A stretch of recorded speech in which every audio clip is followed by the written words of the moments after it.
Time and again, the world bears witness to truths seldom said. Lend an ear. We promise enlightened, informed conversation. My name is Robert, and this is Seldom Said, the place where conversation matters. Welcome back. The program is Seldom Said. My name is Robert. This is the place where conversation matters. Special return guest. It's rather unusual for us to have a guest back, but sometimes people say things that are so imperative that it's worthwhile exploring them further. Our guest today is Patricia Wenskunas, founder, CEO of Crime Survivors, a voice for the homeless and the voiceless, those people out there who have no one to listen to and no one to listen for. Welcome, Patricia, to Seldom Said. Hi. Thank you so very much for having me back. Our pleasure, I can assure you. I wonder if we could start with a little bit of personal story, a little bit of background for those who have not heard the last interview, and your activity since our last conversation. Sure, absolutely. I am a survivor of attempted murder. My personal trainer came into my house, drugged me, wrapped my face in saran wrap, beat me black and blue, screaming that he was going to kill me and my son. And I never would have ever thought someone would want to take my life, but I feel very blessed and gifted. I feel that with faith there is hope, and God has given me a purpose and a passion and a gift to be able to live this life to the fullest by living for community above self and helping others that are in need, victims and families of murder, survivors of attempted murder, rape, domestic violence, sexual assault, child abuse, elder abuse, and human trafficking. I've been able to start an organization with a great team in place, Crime Survivors, and we work in our communities to be able to be a voice for the voiceless. I would wonder, the thought comes to mind that when we've spoken, you've often mentioned spirituality. You just used the phrase, God gave me this path. Were you as spiritual and visual before the tragedy occurred? I believe that I've always had it within my heart and my soul from a very young age. I learned to turn to prayer and reflection and to be guided through peace and love. And I think it's what got me through a lot of traumas and tragedies and ups and downs and failures and battles in life and good, bad, and the ugly. I think that with faith, like I said, there is hope, and I think I never can understand how anybody could get through life without God or having some spiritual higher power or something. I know for me, it's in my entire being. It's what I turn to when I'm happy. I turn to Him when I'm sad. I turn to Him for love and guidance and acceptance in this life. There remains that marvelous quote, "Forgive your enemies, but remember their names." Have you reconciled yourself to the personality who assaulted you? I have forgiven him. I'm sure he probably is not aware of that. And I do believe that one of the biggest struggles that we have is that people put forgiveness and forgetting in the same bucket, and they do not belong together. I will never forget what happened to me as a child, as a teenager, as a young woman, as an adult. I will never forget those things. But as a woman, as a community leader, a mother, a grandmother, I feel like faith should be first and foremost, and I believe that forgiveness allows me to live my life without anger, without fear, without resentment, without hatred.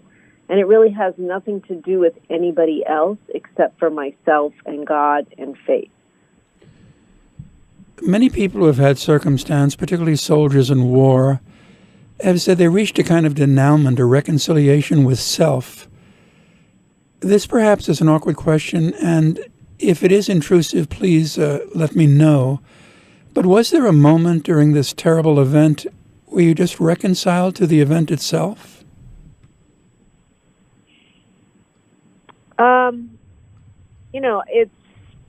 I don't know what you mean exactly by that, but I think I'm a better person today because of what happened, and as much as I wish that it would have never happened, I wish I would never remember or be triggered as I am at different points in my life. That's comes to PTSD and anxiety and depression and all of that. But I know that I'm a better person today because of it. So I guess if that's an answer to your question, I don't know. I can appreciate your honesty. I have, for instance, personally never been to war. I've never been in a circumstance comparable to yours. I was just ruminating in my own mind. Audie Murphy, the most decorated veteran World War II, said that during a particular combat instance, he just was reconciled to a certain inevitability. He fought, he wanted to survive, but there was this understanding of what was going on.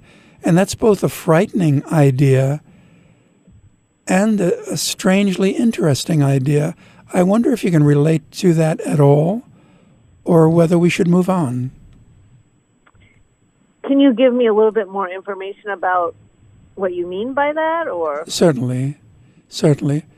An individual on the battlefield, I'm thinking of a poem Walt Whitman wrote, shot 7 times, waiting there, his foe approaching, knowing that he is going to do his best, but knowing that this might be the last line on the last page of his last chapter, and wondering how he's going to put this to rest.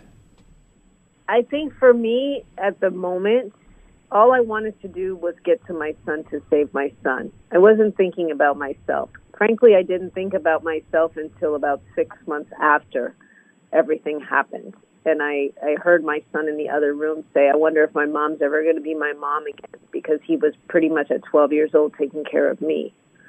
And that was a light bulb moment for me, because when I brought my son into this world, I made that choice to have him and deliver him. And I always said I would do my best to try to take care of him. So I think it was never about me. And frankly, even though I did make it about me by going to get counseling and therapy and turning to help and support, still to this day, it's not about me. It's about God gave me a gift. I truly believe that. First and foremost, he gave me my son 29 years ago, which I felt was the greatest gift, and that's why I called him Nathaniel, because that is the greatest gift. But I believe having another chance and each and every breath is such a blessing. So it's not about Patricia Wenskunas. It's about a victim out there that's dealing with trauma and tragedy, and how do we help that person to know that you are God's child and that you are of value and that you have a purpose here in this life and that you don't have to live defined by the trauma or the crime or what happened. That response, Patricia, and your acceptance of the question as posited says a great deal to me, and I'm assuming the listening audience. You walk a high road, strong individual who kind of bathes in goodness. That's nice to hear. So sorry for the circumstance. I think we all can embrace that. But perhaps in a sense, although it's difficult for me as just an objective observer to listen, difficult for me to accept that a person is better for a circumstance so tragic. In your case, it seems to have been the case. You've touched a lot of lives, and people are worthwhile because you pass by. Do you feel that personal gratitude every day? I don't feel anything. I don't think I'm anything special. I don't think I'm anything different than any other being. I don't have that about me. I feel like whether you're the president of the United States, whether you're a priest or a pastor or a minister, or whether you're some homeless person on the street, I feel we all put our pants on the same way. We all came into this world bare naked. We're all going out bare naked, and we just are trying to make the best of this life. So I don't think I'm any different than anybody else out there. So you feel, in point of fact, anyone could have done what you've done? Yeah, I mean, sometimes I do think, why am I so resilient when I see other victims that sit in front of me that I talk to that struggle 10, 15, 20, 30 years later, or some victims that can't get out of bed. And sometimes I wonder, why am I so resilient in my life? And then I stop myself and say, because God gives us all a different gift. We have to be able to accept it. And I've accepted it. When he called me, I answered the call. That's how I feel. The American Academy of Dramatic Arts in New York City has I believe, 500-question posit that they give to incoming students. We can't obviously do all 500 questions in 1 hour, but the last one is rather pertinent. The question as presented is, when you enter the pearly gates, how would you like God to welcome you? How would you answer that yourself? I hope he welcomes me. I mean, I don't want to go until I'm 105 because I feel like I have too much work to do, and I'm only going to turn 50 next month, which I've looked forward to turning 50 since I've been 16, which is kind of interesting, but I just always thought 50 is going to be fabulous. Like, you go through your tribulations, you go through your failures, you go through everything in life, and then you kind of know where you want to go.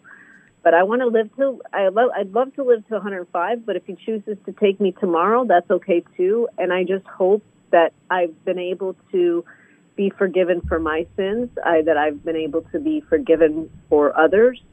And I just hope that he accepts me in heaven. That's, to me, the ultimate gift in the end, is to be able to be received and to be welcomed. As horticulturists say, a rose which is the product of crossbreeding is at its loveliest in its 50th year. So if you will permit me to be a stone to your rose, we can continue. Yes, that's fantastic. The Me Too movement. Now, you hear so much about things that are pertinent to some of the things we've been talking about. I just recently, before this interview, was approached by someone who said that years back she had been accosted. She did not want to go into detail, but she said she'd hidden it. She tucked it away, but every now and again it comes forward. A sound, a smell, an event brings it back. Do you feel the Me Too movement has had a measurable level of success? You know, I think it has had. It's had its good and its bad, I think, to be honest. But I think whenever you have a movement that comes out that can speak on a national level, and if they make an impact to another human being coming forward to not live with the trauma behind closed doors, then to me that gauges success. Whether it's one person or five, it doesn't matter. At least if someone has been able to speak up and share their trauma, their pain, their triggers, to find hope, to find healing, then it's a success. What does it look like moving forward? You know, I don't know. I think that throughout this nation, we are not a victim-friendly place. We're more of a offender rehabilitation-friendly state. It's all about, you know, people that have committed the crimes have now become the victims in the system. And I think the victims, unfortunately, are secondary now and not even considered the victims.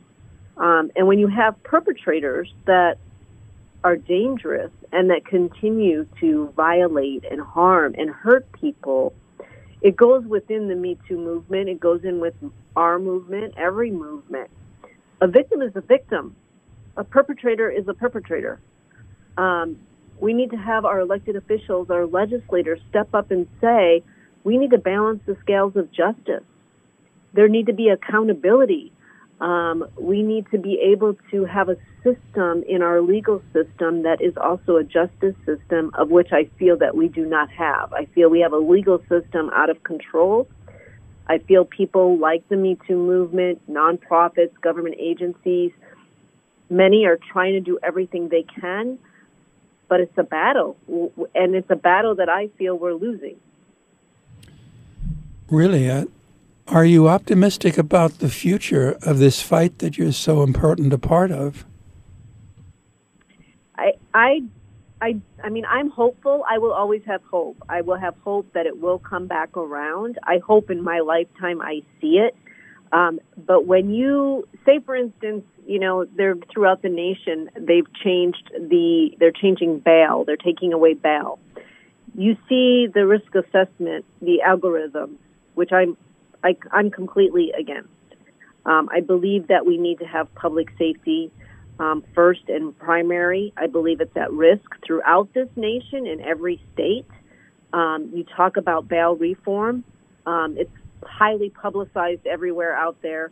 You see all of these different laws in different states changing, all to be able to release criminals and to be able to bring them back with their family. But you see the victims not getting the same. It feels like to us in the movement, that's why I say I'm a voice for the voiceless, because many victims are not even going forward to law enforcement because they're not feeling that there's justice. You see perpetrators that are calling themselves victims of the system. Therefore, people like myself in this movement, we're struggling because we can't find enough of funding to offer the true victims milk for their babies or counseling and therapy, because all the money is going towards the other side. And I'm not saying take it away, because we have a homeless problem throughout this nation as well, of which when you start sending people out of prison, you don't set bail into place, you don't set other things into place, they get thrown out on the street, they don't know how to function. So I'm just saying balance the scales of justice, give hope and a voice to victims, give healing to the victims, and come together as a nation to say, we need to come back to what I feel we're missing the most in this nation. With all respect to everybody, I feel like we have gotten too far away from God. We've gotten too far away from faith. We've gotten too far away from family. We've gotten too far away from respect, to disagree with dignity, showing to another human being. And I think if we brought back more of that, we would be a healthier and happier place. I'm wondering, Patricia, if it goes even deeper. I know that recently I walked through Central Park. There is statue after statue of men. And one particular individual looked at a statue, I believe, of Peter Stuyvesant, and said, oh, he was a great man. And then there's a statue of a Disney character, perhaps Cinderella, as I remember it. And someone said, that's nice. So an entire park, there are only two statues that relate to women, and they relate to phantasmagorical images of what a woman is. Do you feel there's an acceptance of women as human beings on an equivalent level with men? So that's a trick question. You also talk about that movement today where women feel that they want to be equal to men, right? They want to be treated equally. They want to play football. They want to be president. They want to go to work. We want to do all of the equal, right? And, I'm a woman, and I have mixed feelings about it, I think we are. I mean, it just goes back, and if you read the Bible, you look through that, you see, it's a challenge. It's a very tricky thing for me a question to answer, because I am a woman that I want to be able to be paid equally to a man, but I want to be able to be held to the same standard to do the same work that a man does. If a man can do more than I can do, then he should be paid more than I. If I can go into a football field and play football equally to a man, then I should be paid equally to him. But are women treated with respect and dignity, or allowed to be able to speak or say the same things equally as a man? I don't think so. And I don't think that I think men get put into a box that they're supposed to be a certain way, and I don't think they get enough credit either. Do you feel that there should be a measure of liberation on both sides? It seems as if it's incredibly difficult to be an adolescent, and male or female. I don't know how we got to the place that we are today. I think I feel like we as a nation, humanity is lost. I think that we are teaching children things that I would have never thought that I would have been taught as a child. I think we have social media that can be a great added tool, and I think it can be a very bad thing. Technology has come into play. It's an amazing thing, but it's also, I think, causing a lot of harm as well. So I don't think we can go back in time, but I think we can move forward, and we all have a choice. I have a choice to be able to say, I want God in my life, in my heart, my soul. I have a choice if I didn't want to, but I'm choosing to have that. I have a choice to live with hatred, anger, fear, or resentment, or I have a choice to live with peace and love and happiness, as corny as that may sound to people. I have a choice to get out of bed every day, as hard as it is some days, to go to work, but I choose to do that. So I think we all have a choice to make, and some people choose to feel that they live higher standards and they live better than somebody else because of the money that they have in the bank, because of the home that they live in, because of the title or the letters that come next to their name. But again, as when we first started this conversation, I don't think anybody's better than anybody else, and nor do I ever want to live in that space. Many service people come back from conflict and suffer, after a certain amount of time, PTSD, kind of emotional trauma. Is there a way to deal with post-trauma humiliation, something that happens not on a battlefield, but in an apartment, on the street, something that involves an assault? I can see a person saying, I broke my arm, set it. How do I set my mind straight? Now, I know that there's the element of spirituality to that, but when you counsel a person who comes to you, what are the first words you say? Well, for me, I'm not a therapist, so I can't counsel people. I can just give them, I can be a survivor here and a leader of our organization to be able to listen to hear them. And I think there's a big difference when you listen to someone compared to whether you hear them. And I want to hear them. I don't want it to be about me. I want it to be about them. I know personally myself, when you're a survivor, you can be shamed and blamed and guilted, which sometimes can be worse than the crime that actually happened to you. When you have loved ones and family and friends that just want you to go back to who you were, of which you'll never go back to that same person. It doesn't mean that has to be a bad thing. You can actually be a better person in your life through it if you get the correct counseling and therapy and healing and support team put into place. I have always said that I hope in my lifetime that I could turn on a TV or a radio or a blog or anything and not witness people saying, oh, she was raped. Was she wearing a short skirt or showing a lot of cleavage or wearing a lot of makeup? Oh, he was murdered. Was he in a bad neighborhood? Oh, that guy molested her. I can't believe he molested that child. He lived next to me for 20 years. He was such a wonderful man. Maybe instead we need to turn it on to the perpetrators, to the offenders, to the criminals, and be able to ask them, why did you hurt that child? Why did you kill that person? Instead of blaming and shaming a victim of which was no fault of theirs. What is your reaction to the more generalized movement to rehabilitate criminals, even individuals who have committed atrocious acts? So I battle that, and I have to ask God for acceptance and forgiveness every day, because I do believe in rehabilitation for all crimes, for all criminal activity, with the exception of two. And that would be molestation of a child and murder under certain circumstances, the majority of circumstances. I cannot come to a place within my heart and soul to be able to believe that someone that molests a baby, a 2-year-old, a 4-year-old, a 5-year-old, an 8-year-old, that they could be rehabilitated. I do not believe they should be bailed out of jail. I do not believe that they should be put out on the street. I'm not saying they should be put to death. I'm not saying any of that. I'm saying I don't think they should be within our communities.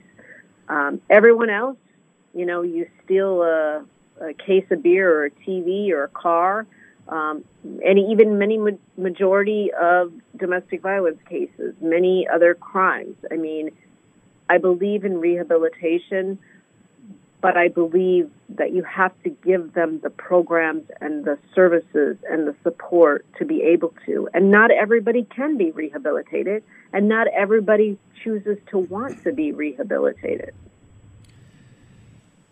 In certain segments of our society, parents feel compelled to have that talk with their children, how to react if they're on the street and so forth.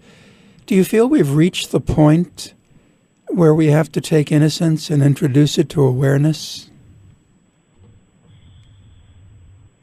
I absolutely agree. I think that, when you look at students today in schools, they're learning about sex in kindergarten.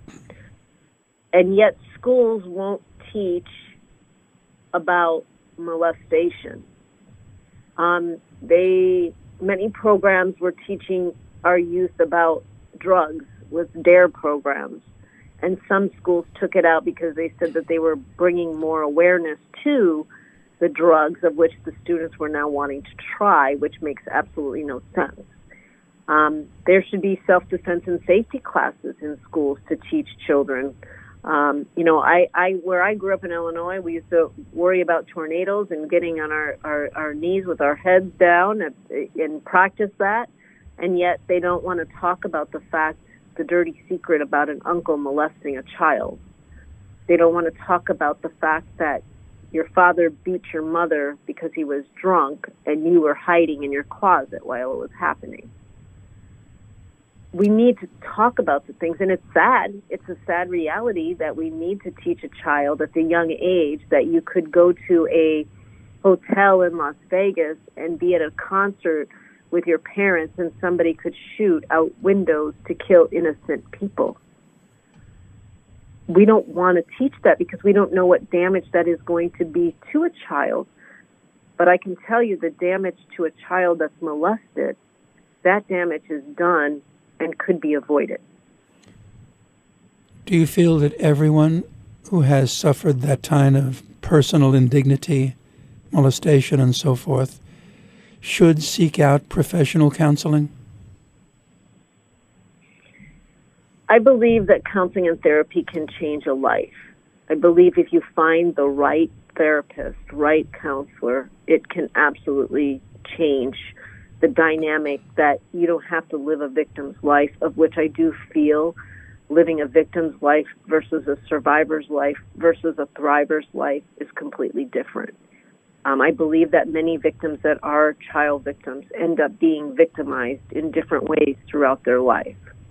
And I think that if you can break the cycles at a young age, it will change the dynamic incredibly. Now, if you don't want to go to a counselor or a therapist, I think there are many other avenues out there, whether it's turning to your faith and your place of worship, first and foremost turning to God so that He can guide you and help you and empower and strengthen your heart and your soul and your dignity. But it's many different things, whether it's yoga or meditation or exercise or bath therapy or healthy eating or friendships or life coaches or someone in the community that can be a mentor and a guide to you. Wherever you find that from, I believe that it is life-changing. If we then deal with the issue at its penultimate, then, Patricia, are you an acceptor of capital punishment as warranted on occasion? I have to seek forgiveness for this as well because I know that we probably should not ever want to put a life to death, that we shouldn't take another life. But I do believe at times it is warranted. I believe that someone that brutally murders 5 people in a family, I do believe in the death penalty on certain circumstances, and it bothers me to even say that, because I feel like, that's something that we're not supposed to feel or believe if we're as strong in our faith as I feel that I am. So I battle with that, to be honest and open about it, but I do believe in it, and I do believe in someone that causes such devastation in our communities. That's how I feel. I can certainly understand that. During the 60s, looking back many years when I was rather young, there was a feeling that associations between ethnic groups, cultures, religions could not involve things as deep and imperative as adoption. The idea that a white family couldn't adopt a black child or vice versa. Do you feel that men and women have reached that point where it is very difficult for one gender to truly understand the other and the difficulties they're experiencing? I do. I mean, first and foremost, I don't think we should ever be judged by the color of our skin, by our nationality, by our culture, by our by anything. I don't see that. I don't feel that. But I can't walk in the shoes of someone else that is a different shade or belief or level, in a sense, even though I feel that we are at the same level and we are no different, because we all have the same creator. But I do think that we've taken some steps back, unfortunately, and I think that many people make it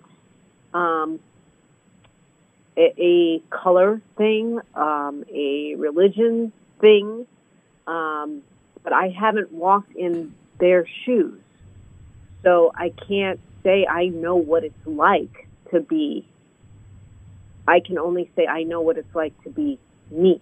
And I know that sometimes it's very uncomfortable in the walk and the journey that I take. And I think that people judge people, and I think that we shouldn't. We should be able to be who we are in our life, in our journey, and only answering and being dictated by one other person.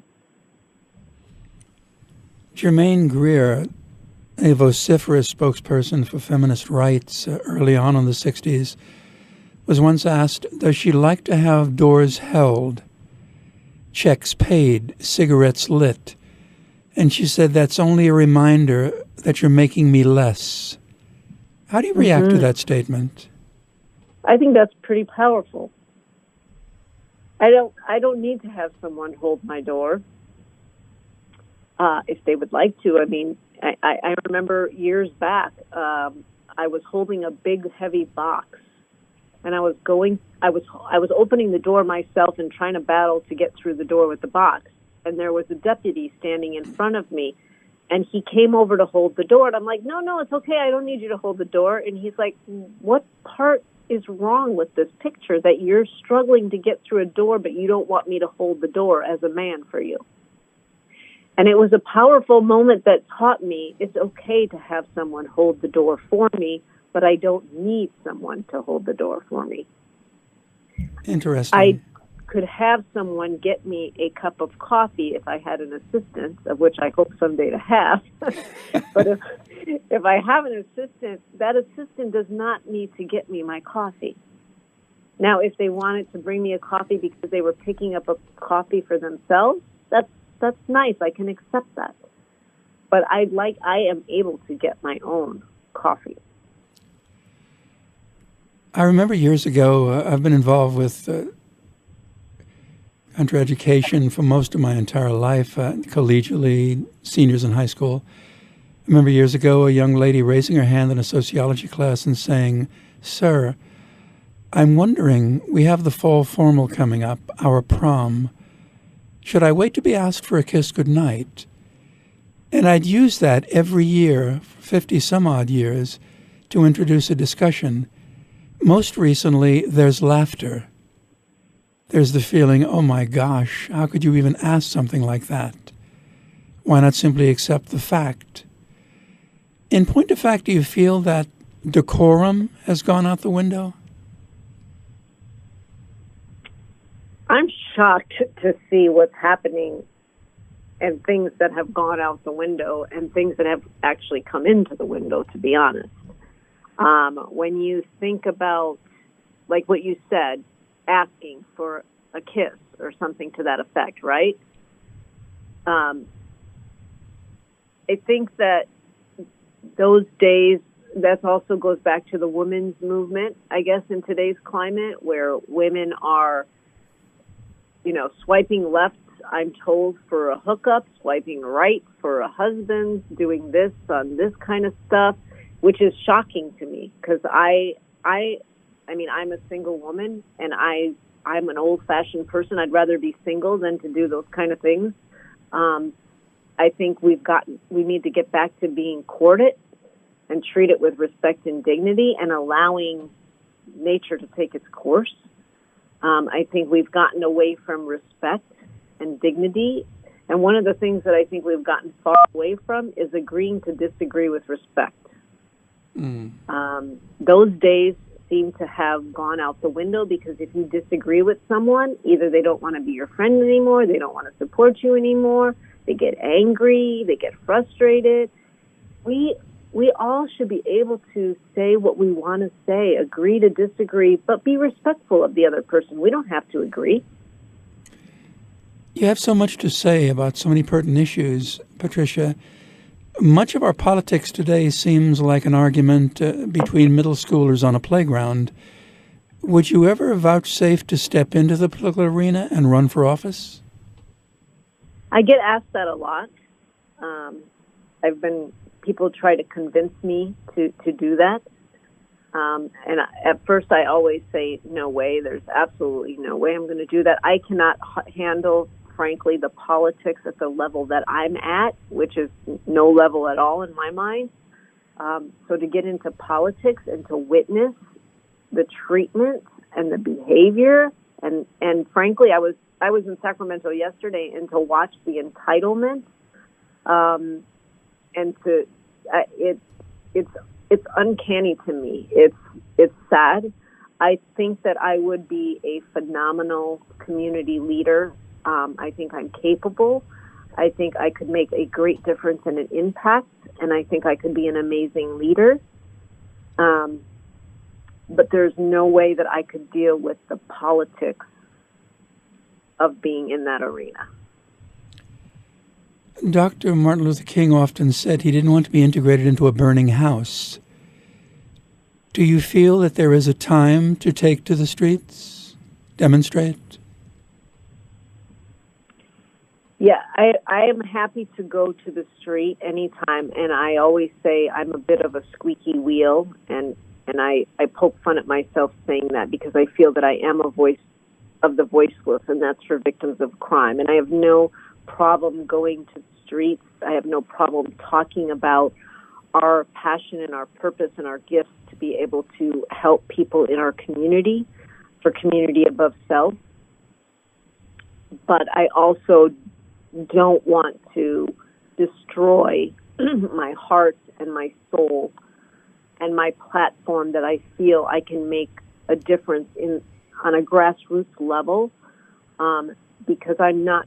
I witnessed so many people that get into elected office that were so kind and genuine and giving and caring and compassionate, and then once they got elected, they forgot who they were. They forgot who was there with them when they needed them most. They've changed their core being, and I don't want to ever jeopardize my core being. I can say kudos to that feeling. How then would you incorporate some of your ideology, feelings, philosophy, ideas into a true academic curriculum? Can we teach respect and equality? Well, it starts with having a little bit of faith. It starts with the home. Unfortunately, you could teach your children as children, I think, decades ago, but I think today, even parents, the outside influences outweigh the parents. I think that it has to start from the core being. It has to start in the womb, I believe. You read to your child before it's born. You comfort. The father of the child comforts the mother, is there for the mother without leaving, without cheating, without harming, nurtures and cares for the mother and the unborn child. And then when that child is born, you treat that child with love and kindness and respect and dignity, and you share the core values in a home. You sit down for dinner. You pray at the table. You behave yourself in a store. And then at school, I think you have teachers that are compassionate and that don't preach and practice their beliefs, but they teach and practice the core belief of kindness and love and dignity and faith and respect. And we get back to those values. We get back to playing board games. We get back to taking a car and going on a road trip. We get time with family, and we take time for friends, and we take time for self. And I think we can change it. I think we can teach common dignity and love and forgiveness and respect. Do you feel that given a professional who wishes to go into education, it's more imperative and important to be understanding than to simply be academically proficient? The grade will be there, but the moment you spend each day is transient, it's ephemeral, it's gone. Do you feel we're overemphasizing academic achievement in schools at the expense of compassion? Absolutely, 100%. I think that is one of the biggest problems today is, you hear these kids that are committing suicide because they feel that they can't get an A. They can't get the scores that are being demanded upon them. They can't feel that they are smart enough as their parents or smart enough to the student that sits next to them. So they feel of a failure to where they take their own life. And how disappointing and sad is that? But what is that teaching us as a nation? It's teaching us that compassion is more important than a 4.0, in my opinion. That's my personal opinion. We are told when we go apply for a job, if you don't have a master's degree, you can't get this job. If you don't have this degree or that degree, you can't get this job. You're getting paid more because you have an education.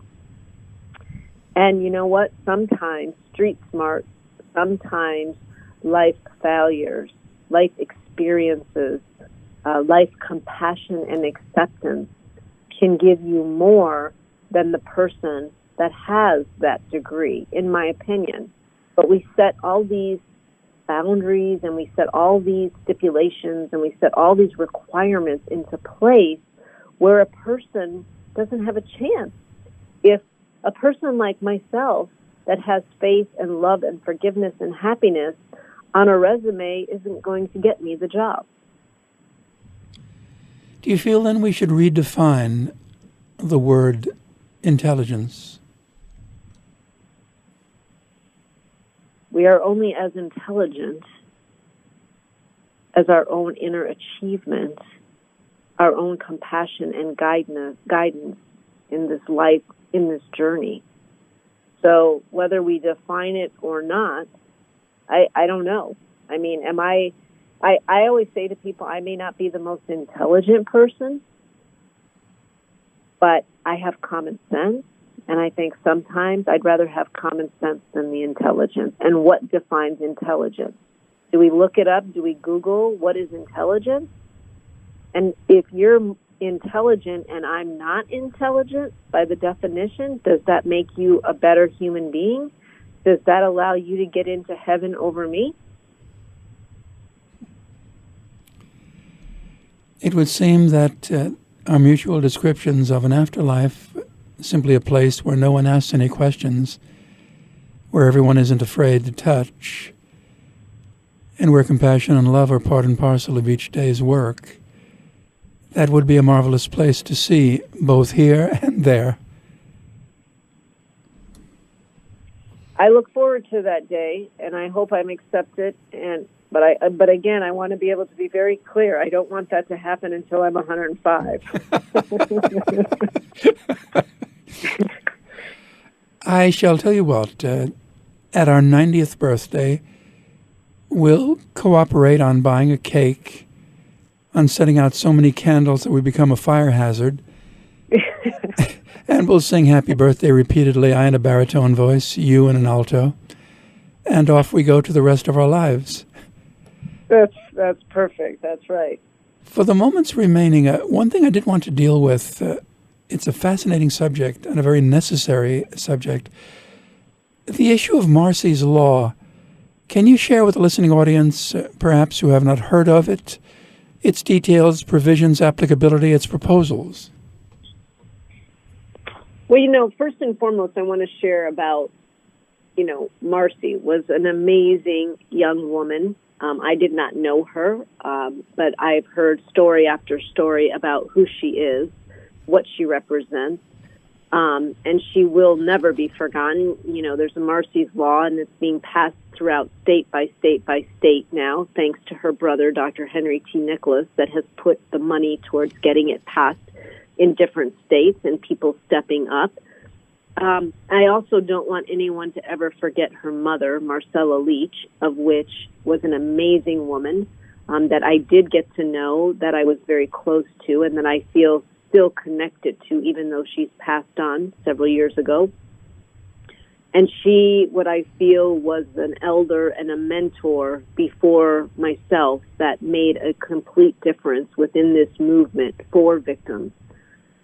So I hope that people will never forget Marcella and Marcy, and thank Dr. Henry T. Nicholas for all of his efforts and work for his sister to keep her legacy and her memory alive in order to make such a great difference and impact in the lives of all victims of crime and hopefully throughout this nation.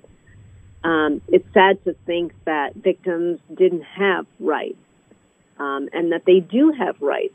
And thankfully, they do have them. Unfortunately, even though we have Marsy's Law, the majority of victims have never heard of Marsy's Law. The majority of victims are not getting their rights because they have to ask for them in order to get them. But we must remember that we have it, which is a huge achievement. And we have 17 rights in Marsy's Law here in the state of California. And in every state, I believe Marsy's Law is different, so I'm not sure how it's working in every other state, so I can't comment on that. But I do believe that having the 17 rights here to be able to be treated with respect and dignity. I think that's sad that we have to put that in as the number one right, but victims should be. Victims' voices should be heard. They should have a right to a victim impact statement. They should have a right to restitution. They'll never have closure. Victims will never have closure, but they should have a right to be able to be protected through our system, to not have their address provided or given, to be able to have financial means paid back to them that they had out-of-pocket expenses. They should be able to attend court proceedings and hearings. They should be able to be a voice at the table, not just have the state make a decision whether or not guilty or not guilty, or should it go to a trial, or should it be a hearing, or should it be this, or should it be that. A victim should be able to participate, of which now in Marsy's Law they can. Families can attend parole hearings thanks now to Marsy's Law and not only get a 1-year denial, but possibly a 3 or 5 year or longer denial. Families should not have to relive that over and over and over again. But when you see all these new laws that are taking place, releasing these people from prison, not having them to have bail, to have a computer system say whether or not they feel that they're a high risk or not, which is mind-boggling to me. It kind of throws out Marsy's Law, and that's what we need to fight for. We need to fight because we fought so hard to get Marcy's Law, we need to make sure that we can keep it and it can be that much stronger for victims, for public safety, for the community. Do you believe then, Patricia, that there should be pre-established sentences for gender offenses, or is punishment more dependent on individual variables, the instance, the time, the place, the person? You know, it's so hard because we've gotten so far away from law and justice, in my opinion. Like I said, I don't feel that we have a justice system, and I think we have a legal system that's out of control, and I don't know what's right. I know that our system is broken and that it needs to be repaired and fixed. I don't know who should be at the table. I think a lot of people should be at the table. And I think we need to sit down and we need to have a talk. We need to have kind of a come to Jesus message to what are we going to do moving forward, and what should be considered. If someone is homeless, if someone is mentally ill, should they be treated differently? Should they be considered differently? Should there be a place for people to be held, maybe not as bad as it was decades ago, but should they be just incarcerated and then have our law enforcement have to learn how to deal with someone that's mentally ill or a drug addict or whatever? So should there be different phases? Possibly.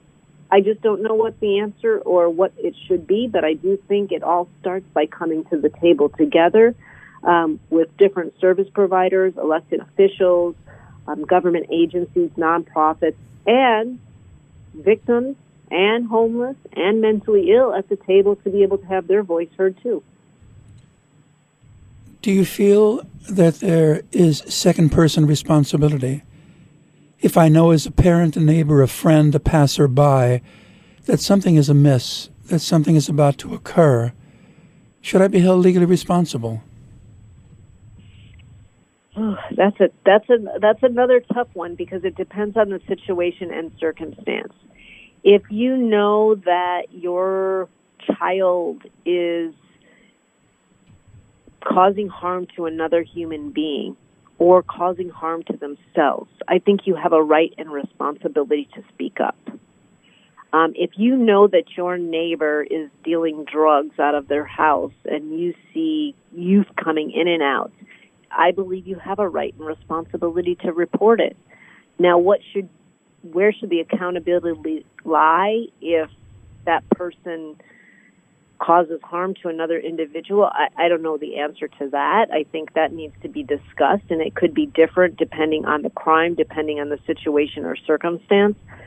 But I do believe that there should be some accountability. And I'll take it even further to one other level. I do believe that there should be accountability and consequence for someone that makes up a crime or lies about it.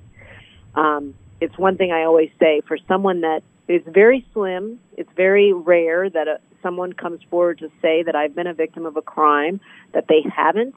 But if they do, they should be held accountable. There should be some responsibility for them because, and I always say they should release them to my custody because they could come to me for 6 months and I can guarantee you they'll never say they were a victim of a crime if they weren't ever again. I tend to believe that. Yeah. Given the circumstances of our daily lives and the daily law, I'm often struck by the availability of dangerous weaponry. I must admit I'm not a lover of guns, but there are rational arguments being presented by people that they must be made available and it's a Second Amendment right and so forth. Do you feel that in point of fact, an individual who would have slapped a face or punched an individual, still doing wrong, hurting him physically, now has the opportunity to hurt them substantively because of the availability of weaponry? I believe in my Second Amendment right. It doesn't mean that I'm in love with guns or weapons or knives or automobiles or trains or any of that stuff, because I do believe that guns don't get up off of the table and shoot and kill people. I believe that people kill people, people harm people. I don't think that whether it's a choice of a gun or a car or an automobile or a train or a bomb or a knife or whatever that may be. I believe in keeping our Second Amendment right intact and in place. I believe in education and teaching people safety first and foremost. I believe in protecting people's rights as well as allowing people safety techniques and tools to be able to protect yourself. It's a struggle throughout this nation. It's a battle. It's one of the things that people can't seem to agree to disagree with respect on.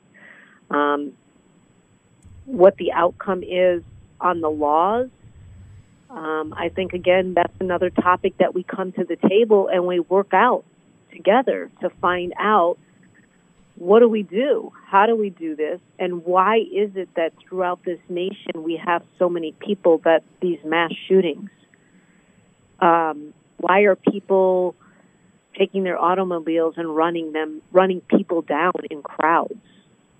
And what should be the outcome? And what should be the accountability? And what should we teach our children to ensure those kind of things never happen? I do have to compliment you, Patricia, in that, as the poet said, the center must hold. You are very difficult to pigeonhole in any form, fashion, or way, which is a marvelously fine thing. Do you find yourself in the middle on issues? A liberal would say we can't have guns available. A conservative would say we have the right. Someone will say this, someone will say that, when there is a compromise for virtually every issue. Every single issue, somebody is going to agree to disagree with you, no matter what the situation or circumstance is. As someone said, you could have 5 $100 bills, and you could give 5 individuals each a $100 bill. And 3 of them are going to be grateful. 3 of them are going to do great things with it. 3 of them are just so happy about receiving a $100 bill. And 2 of them are going to find fault in me for giving them a $100 bill. They're going to find something to say negative about it. And yet, the dynamic is that you have to stay within your core and your integrity and your character and your belief on this journey and not waver because of 2 or because of the 3 or because of all 5 of them. You stand to your core belief and your being, and you don't change who you are. And you trust that God is going to be able to guide you through those challenges no matter what the situation or circumstance is. Whether it's a $100 bill, whether it's abortion, whether it's guns, whether it's crime-related rehabilitation, whether it's bail or not bail, whatever it is, there is going to be a conversation. But stay true to your belief and try to keep the peace within the conversation. I must say you're a quite interesting guest, Patricia. You also are somewhat of a frustrating guest in that I'm looking at the clock and there are 2 minutes to go and there are still many things we could talk about. Can you, in those 2 minutes, share with the listening audience how they might come in contact with you, how they might accede to some of your information and programs? Yes, and thank you so much for having me back on. I really enjoyed the conversation and being able to share with your listeners of hopefully will feel impacted and empowered and inspired and forgiving. And hopefully will go out into the world and be able to do something for someone else above themselves, and to be kind and caring and loving to themselves as well. If you'd like to be able to reach us, our organization is Crime Survivors, crimesurvivors.org. Reach out to us, find out more about our organization. We're always looking for help and support. You can also go to patriciawenskunas.com and find out more information if you're ever in need of a speaker or a presenter or facilitator or trainer, or if you ever just need a moment of faith and hope and guidance. I want you to call upon me because I will be here for you. In the few seconds we have left, very difficult to in any way improve on those terms, but any final words for a listener out there who's thinking about contacting you out of need? Remember that with faith, there is hope, and that you are not alone, and that you are loved and validated and respected and appreciated, and that I care about you, and feel free to reach out to me anytime because we are all God's children. It has been our pleasure, Patricia. Perhaps down the road, when life improves and the skies are blue and the day is nice, we can do this again. No, thank you so very much. I really do appreciate it. Our guest was Patricia Wenskunas, a very special individual. The program is Seldom Said. Be with us again next time. My name is Robert.